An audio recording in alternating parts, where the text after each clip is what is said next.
What is Alabama's toughest game for 2025? Don't ponder it too much because we're going to tell you.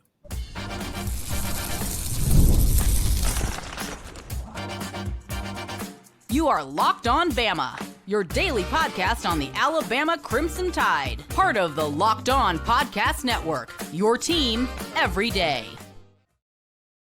Hey, everybody, and welcome back into Locked On Bama, AHSA Radio Network's Luke Robinson. That's me. Alabama internet legend Jimmy Stein. That's him. This episode is brought to you by FanDuel, and we'll talk about FanDuel in just a little bit. I want to thank you every day for being here every day. Thank you, newbies, for being here today. Thanks for everybody for making us your first listen every single day. We're going to get into what we think is Alabama's toughest game for 2025 here in just a second. But first, I want to relieve everybody. Jimmy is not living out of his car as it looks. He just is having to move around a little bit right now. Glad for your concern, but yeah, in a parking lot, tending to family healthcare matters. Say no more. So, Alabama's toughest game for 2025. There are a lot of opportunities here. Is it Georgia? At Georgia, very early in the season with a new quarterback?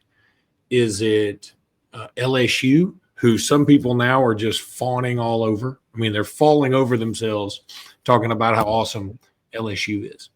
Is it, dare I say, Auburn, where they play football on a sacred burial ground filled with dead pets of aliens and leprechauns? I don't know. What do you think it is? You know, for months, I've been thinking this is a slam dunk answer, that it's at Georgia, that Georgia would be not only the best team Alabama plays in 2025, but also it's on the road, and then throw in all the other stuff about how there's no one that they want to beat more. We have been not a thorn in their side. We have been an oak tree in their side. And they need to exercise some demons by beating Alabama, and the fact they would be doing it in their own stadium. So I've been thinking it for months it's Georgia. I still personally believe it's Georgia for now, but the reason I think this question is interesting is because of this offseason momentum at LSU. And I know Alabama's playing them at home, and it's the home and away thing, but keep in mind, the two biggest games we've played against LSU and Tuscaloosa in the past 15 years have both been won by LSU. The 2011 game of the century game, the 2019 Burrow versus Tua game, won by LSU. I think that series, more than any other that Alabama plays, the home field has seemed somewhat irrelevant, somewhat. Now, keeping in mind, we've had some weird games at Auburn, but the Auburn and Alabama game sort of holds up home field advantage-wise. Seems like Alabama can kind of win that game handily at home and may win in Jordan-Hare, but will struggle to do so and potentially even lose like 2013 and 2019. I do think the Auburn game is an interesting one because there's this nightmare scenario that keeps Luke up at night of what if Alabama goes into the Auburn game with two losses and the third loss either puts you out of the playoff, or you beat Auburn at Auburn, and that just feels like an impossible game to win as I describe it. Now, but my answer is still, after all this time, Luke, my answer is still the Georgia game. But I agree that the LSU is more daunting than many expect. From reading comments from Alabama fans and other SEC fans about LSU, I see a lot of doubt out there. I have less doubt than most. I think at South Carolina is interesting. I think at Auburn's interesting, but it's Georgia for me still after all this time. Fair, and I think that's what I fear. I think that's what 99% of people will agree with, is that it's Georgia. For me, it is Auburn, and here's why. Number one, I hate them. Number two, Jimmy's on a delay, so it's kind of funny to watch these jokes bomb in real time, and I can't tell if he's fake laughing but anyway. So let me tell you why I think it's Auburn. Because regardless of what Auburn's season is, it's going to be a big deal for them. Okay, if Auburn they're just meandering about as they have been. They haven't won more than 6 games in a regular season since 2019. That's nutty. I mean, that's just crazy. I can't believe that isn't more of a discussion nationally. Like, how has Auburn dropped so far so fast? Could be. But having said that, in 2021, they gave us fits. In 2023, they gave us fits. In 2019, they beat us. In 2017, they beat us. I'm talking about all these are injured in here, obviously. In 2015, they won the SEC in 2017. In 2015, we ended up covering, but it was only because Derrick Henry scored on a 4th and 2 from deep in their territory late in the game. That, by the way, kept up a touchdown streak for Derrick Henry, and I loved it for several reasons, not the least of which we covered. But 2013, obviously the kick 6. 2011, that was a butt kicking. That we kicked their butts in 2011. But we were so much better than we should have kicked their butts. They still, somehow, some way, they scored no touchdowns offensively in that game and still put up 14 points. Because it's weird. This is just a weird place. And, okay, so if they are meandering about, it's going to be their Super Bowl. If they aren't meandering about, they're going to be pretty doggone good, and just the play's going to be at a fever pitch. And they're going to want to break that streak so badly, it's going to feel like Alabama, Auburn, 2008 in Tuscaloosa. So I think the answer is Georgia. I think it is. I'm just saying, for me personally, I think it's going to end up being Auburn. Well, I do think that Auburn is problematic in this sense. They nearly beat us in 2021 there. They nearly beat us in 2023 there.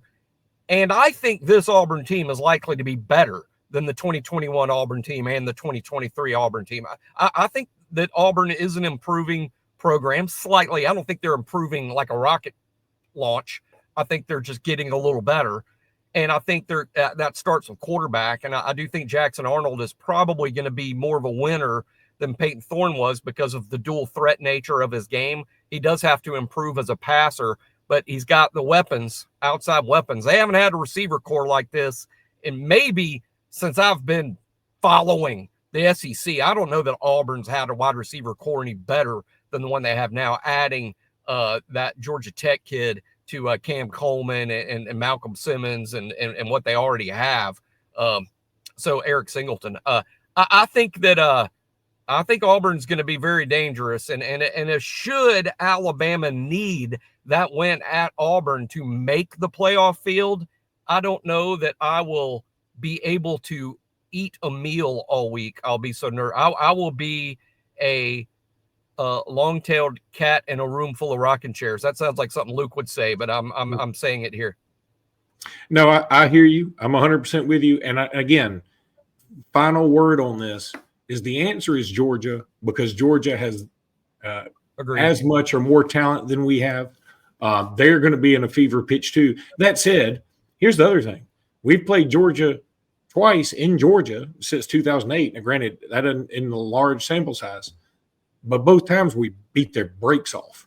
And, then the other times we played them in Atlanta, where they arguably have a home field advantage, we've beaten them for the most part. They've only beaten us in Indianapolis since 2008. I want to say one other thing that's giving me pause about why I've been saying it's Georgia all along, and now I might be on the way to leaning to LSU as the answer, might be this. I'll ask you, and just by asking you the question, you will see my point. Who is Georgia's best football player this fall? Who's their best player? We're doing a roster ranking. We'll do another segment of that today. Who is Georgia's best football player? God, I have no idea. That's a great question. That's the point, I think, about. Well, here's the other question. How good are they? My answer off the top of my head might be Zachariah Branch, which is crazy. I love him. I wish we had gotten him. But, okay, that said, here's another way to look at it. Which loss would hurt the most? At Georgia, losing at Georgia doesn't really hurt you. Losing at home Probably to LSU not. is probably going to hurt What if you. they finish 8-4? What if Georgia finishes 8-4 and LSU finishes 11-1? I mean, but now that's a heck of a projection. I'm not saying it's going to happen, but when you start, I saw a stat today about how in the past 6 or 7 years, Georgia has led the nation in top 50 picks in the draft. You'd think it'd be Alabama or Ohio State. Georgia's up there or just above Alabama and Ohio State in terms of top 50 picks in the draft. As of today, a long way to go. They don't have any projected to be a top 50 pick in this next draft. So is Georgia taking a step back talent-wise? That's hard to imagine. But at the same time, I ask the listening audience, who's their best player? It's not going to be, a Ryan Williams level talent, because Ryan's Alabama's best player. He'd be Georgia's best player too.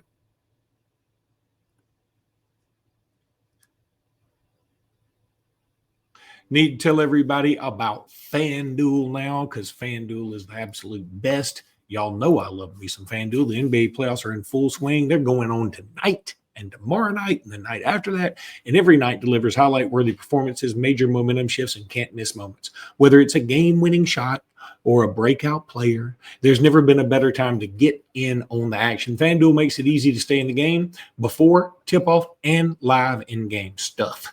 With player props, performance trends, and same-game parlays, fans have more ways than ever to play smart and win big. Look, if you're new to FanDuel, it's the perfect time to sign up. Head to FanDuel.com and place your first $5 bet. If it wins, you'll get $200 in bonus bets. Make every moment more with FanDuel, official sports betting partner of the NBA.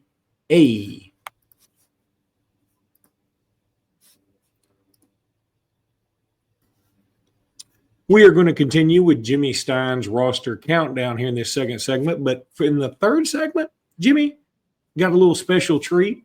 The Kevin Sarbo from Locked On Buffs, he called me today or yesterday and said, look, let's get together and you tell me what you think about Jaheim Otis for Locked On Buffs. And I said, I'll only do it if you tell me about Nakhai Hill Green for Locked On Bama. And he begrudgingly accepted. And so he did a good job. And I'll tell you, it's interesting. Nakhai Hill Green's going to be better than you think. And I don't know where you put him on your roster ranking, but I would bump him up a few slots after this. That said, number 72 on your roster ranking today is Arkella Nugum, the tackle from Ball State, not Nakhai Hill Green. Although Nakhai is going to rank higher than some people think. I won't give too much of a spoiler alert, but somewhere in the late teens, early 20s. I mean, so he's way up there. But Arkella Nugum is today's guy. Bless you. He is the first guy. He's the first guy we've got to on the countdown that's not a true freshman. He will not redshirt because he already has redshirted. That said, I don't expect to see a ton of him. I don't believe he will be a number 2 tackle. If he was, he would be higher. I think as of today, the number 2 tackles will be Olaus, Alinen, and Jackson Lloyd. I think they'll be the number 2 tackles, and Arkell will be a 3. So that's why he's down here. Now where I'll start bragging on him a little bit, I watched him pretty close when I got the opportunity this spring. And I watching him up close, I could get on board with why he's a take for Alabama. Now, it's a long-term thing. This is a guy that maybe it will take to year 4 before he's ready. Might be a year 4 for him. But the payoff could be tremendous. Let me tell you, it reminds me of, just in terms of how he looks at this age, he looks like J.C. Latham. I mean, that's what he's kind of built like. That's what he kind of carries himself like. And when you watch him move his feet, you can see some level of J.C. Latham athleticism there. But just imagine J.C. Latham being 21 years old and never being really introduced to football till he was like 19. You wouldn't have this J.C. Latham that plays for the Tennessee Titans. You'd have more like the J.C. Latham that plays for IMG Academy. And I think that's what you have with Arkell. He's just developmentally a year or 2 behind that. But the upside here is great, particularly in the sense that Alabama could go to the portal, get a depth piece, doesn't cost. You got him from Ball State, and not everybody else wanted him. This was not an expensive piece from the portal. This was just a bet that Alabama was making, a cheap bet with a big payoff, a little bit of a lottery ticket situation here. Is it going to pay off?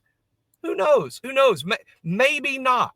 But if it does, this kid's got literal pro upside, and I like it. I think the challenge for Alabama this fall, since he's probably not a 2, is can you get him in some games? Because I think developmentally, it's going to help him to play some. Now, obviously, you don't want to stick him in the first quarter against Tennessee, but playing Arkell, I think, is something this fall that Coach Cap on the offensive line needs to make a little bit of a priority, because the more you can play him developmentally, it might speed some things up. Maybe he's even ready next year. Maybe so.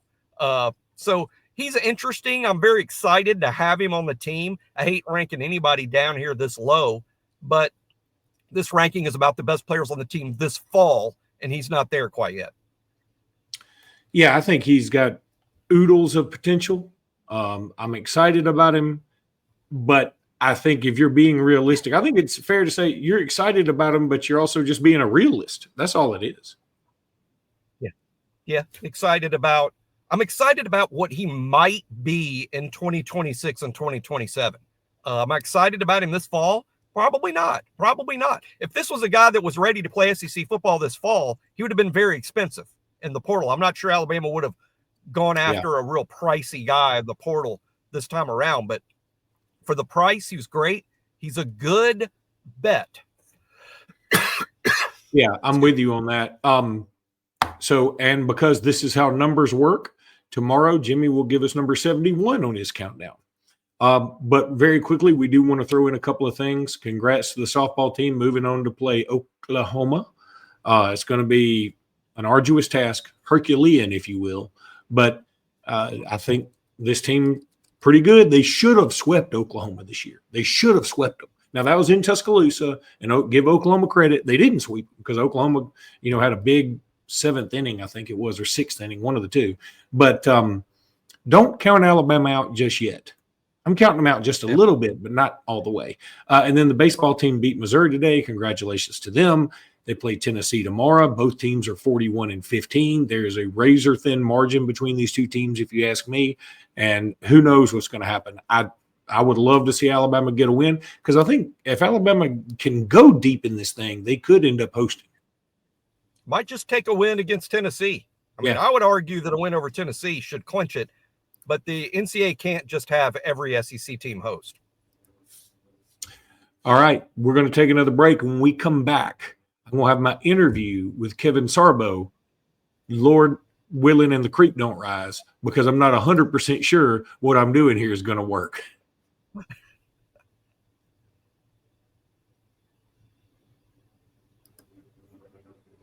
So I'm joined now by Kevin Borba of Locked On Buffs. Thanks so much for being with us, Kevin. How you doing? Good. Appreciate you having me. Sure. We want to talk a little Nakhai Hill Green, who has transferred from Colorado to Alabama. Of course, he was started out at Michigan, played 2 years. Then he went to Charlotte. Then he went to Colorado. Now he's at Alabama. He's covered all the time zones. He's covered all the parts of the country. He's seen everything. What can we expect out of him this year? Yeah, he was someone who Colorado loved. He made an instant impact for a linebacker group that the year prior was, I'm going to say it bluntly, they were the worst in the country, or one of the worst in the country. He comes in, provides leadership. He is a veteran player at multiple programs, had a key role at Michigan in 2021, and people were kind of expecting him to be a starter this past year for Michigan, in 2023 when he transferred to Charlotte, but he ended up leaving. And he comes into Colorado, takes on a leadership role. The coaches love him. The players love him. And he's also a lead by example guy. He was one of the best players in the country. Him and their other linebacker, Levante Bentley, both graded really well in run defense. And he's a hard hitter. He kind of is like a throwback player, if you will. We talked about some throwback guys on my show when Luke hopped on. Nakhai Hill Green's a throwback hitter. You'll hear the pads popping. I don't know if he's like Reuben Foster level hard hitter, but he's of that mindset where he's going to make you feel him when he tackles you. So Colorado was very disappointed that he was leaving. They thought he was going to go to the NFL draft, and so a lot of fans were kind of disappointed that there was an opportunity for him to return to the college level, and he chose not to. Okay, so was there a reason he left Colorado, or is this strictly an NIL thing? He wanted to test the market? Yeah, I think it was more so the NIL market value sort of move, because obviously in this day and age of the transfer portal, if there's an opportunity out there, players want to hear it, right? And you can't fault a player for having increased their value and having money that can change their lives or change the lives of their family. And so I think that was sort of the probably the main motivation, right? He also gets to play SEC football. He gets to play at Alabama, so he's going to be playing against the top schools in the country. He's going to be playing at the highest level. Colorado's still playing at a high level, but I don't know if they're playoff ready yet. I think they might be a year away from that. So he'll have a chance to contend for the playoff, play against top teams, earn a little bit more money. And I don't think people realize this about Colorado. You have a chance to earn a lot of NIL here if you are obviously one of the better players, like Travis Hunter and Shedeur Sanders. There was never a shortage of NIL deals for them. That being said, not everyone on the roster is getting NIL deals, where at some programs, like say Alabama, for instance, your backup left tackle may be making $50K just so that he's happy, right? Colorado is not there yet, right? So Travis Hunter and Shedeur Sanders were actually putting a lot of money into the NIL fund for Colorado to help fund some of their teammates. And so I do think that there's probably a little bit more money on the table in Tuscaloosa than there is in Boulder. Yeah, I definitely think that's the case too. Alabama's got a pretty, feverish alumni base. And if they drop off a little bit, I think the NIL really starts flowing in. Mm-hmm. And it's kind of a crazy world, right? But here's the thing. So Nakhai Hill Green, do you know why he left Michigan, by the way? And I mean, why Michigan for Charlotte? Because it seems like he was doing pretty well at Michigan. Yeah, it was one of those things where I remember it being somewhat shocking that he left. I don't remember if it was he wanted to go play for what was it, Biff Poggi, right? He was a former Michigan guy who went over there, so maybe it was a connection there. But no, I remember it being quite shocking. He did have multiple injuries. He missed the 2022 season, so maybe he just sort of felt like he would be better off playing at a G5 and working his way back up the ranks. And obviously he did just that. But yeah, I remember people going, wow, that's a big hit for Charlotte, a big loss for Michigan, because he was someone who played a key role in Michigan's defense. And so I think he was assumed that he was going to start. So not really sure what the exact reason is. Maybe just you reuniting with Poggi and trying to heal up from his injuries. I joined your show a little earlier to talk about Jaheim Otis, who left Bama to go to Colorado. And one thing I pointed out was, I wonder, I'm a big Jaheim Otis fan. I know that some of our fans are like, hey, forget him, move on. But I wanted him to stay. I understand that it just wasn't working out, though, so I get it. But I mentioned how I think going from Alabama, where and the SEC, where it is extremely difficult, you've got to give maximum effort all the time. Again, I'm not taking a shot at the Big 12. I don't want people to think that. But then you go to the Big 12 and you don't play quite as many all-star future NFL dudes. Jaheim Otis may thrive there because it may tap into him like, okay, I'm dominating again, because this is a guy who's dominating in high school, and now he's dominating again. I really do think he's going to go to Colorado and do well. Conversely, Nakhai Hill Green, as you said, is going from the Big 12 is like, I need to step it up a notch. I need to go up in classification and go to the SEC, play against the best all the time, and see how that does, and to really prove myself. Now, again, NIL is probably a factor both ways too. I don't want to get it twisted, but I think both of these guys may have had perfect landing spots for themselves to find the correct motivation. Yeah, I think that's the perfect comparison, because Jaheim Otis is, to sort of hit on your point, is a guy with a lot of potential that, we'll just put it bluntly, hasn't been reached yet, right? He was at one point the number one player in the portal. So obviously those around the sport still see Jaheim Otis, the recruit, who was probably, I think he was one of those viral videos where it's like, can you spot the Alabama commit? And it's like his teammates are all average size. And then there's Jaheim Otis, who's like 6'5", 350 as a senior in high school. So I think that there's people who still see that form of Jaheim Otis and are expecting that to happen. And at Colorado, where even though they did lose a couple defensive tackles, so there's a clear path to the field there, but even then I imagine he would have had a clear path regardless. He's going to have a coach in Warren Sapp, a coach in Deion Sanders, a lot of NFL-minded people who are going to try to get the most out of him. They've taken on players who I don't want to call them like head cases by any means, but players who have needed that extra push. And if you can't make it work with Deion Sanders and Warren Sapp, guys who have the gold jackets, if you can't make it work there, then I don't know if it's going to work for you ever. And that's okay, right? Like the NFL is not everyone's destiny. And I think we forget that they are people too. So maybe one day he'll just be a really good human who will benefit from this move in general. But Nakhai Hill Green going from Colorado to Alabama was a punch in the gut to Colorado in the sense of like, there was like a small glimmer of hope that he'd return because he was so good, one of the best run stopping linebackers in college football. And he goes to Alabama. And I think there was just like a general, like, well, what can you do? It's Alabama, right? It's Alabama's got the money. They got the history, the prestige. They have Nick Saban, who, although he's not the coach, he's still waddling around the program. And Kalen DeBoer is, I think he's generated a lot of excitement in the program as well. And so Nakhai Hill Green has an opportunity to, like you said, perform at the highest stage. He was third team All-American, All-ACC, in 2023. And he was second team All-Big 12 this past year. And so if he could continue that trend of transferring up and playing at a higher level, like he's due for a first team All-SEC season, right? That's sort of what the trend shows us. And I think if you, and this isn't, again, not to take a you-know-what on Colorado's conference, but I think people will value more a first team All-SEC linebacker than a first team All-Big 12 linebacker, just simply off the name alone, right? And I think he's going to have to prove himself a lot to get there, but he does have a lot of earning potential just by this move. And so he took a risk because obviously if it doesn't pay off, this is it for him, I believe. I think this is his final year. But I do think based on what we've seen from him, he is a guy who can make an impact for this Alabama defense and also make himself some money. Oh, you're muted, Luke. I don't know if you know my podcast. I'm notorious to mute myself constantly. And it got to a point where people were like, Luke, that bit's old. I'm like, it's not a bit. I just mute myself. It's the battle of technology. And I'm not fixing it because people know me as the mute guy. But anyway, what I was going to say was, welcome back into Locked On Tick Off the Big 12 fans. As you and I have both sort of denigrated that conference a little bit. We shouldn't. I got a son that goes to Arizona State, so I'm pro Big 12.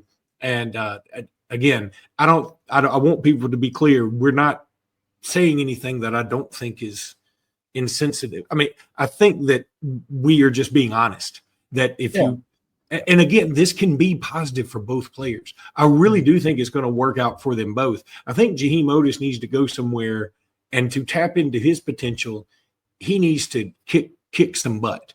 Now, and then once he does that and his confidence grows, I think that he could do it on any level.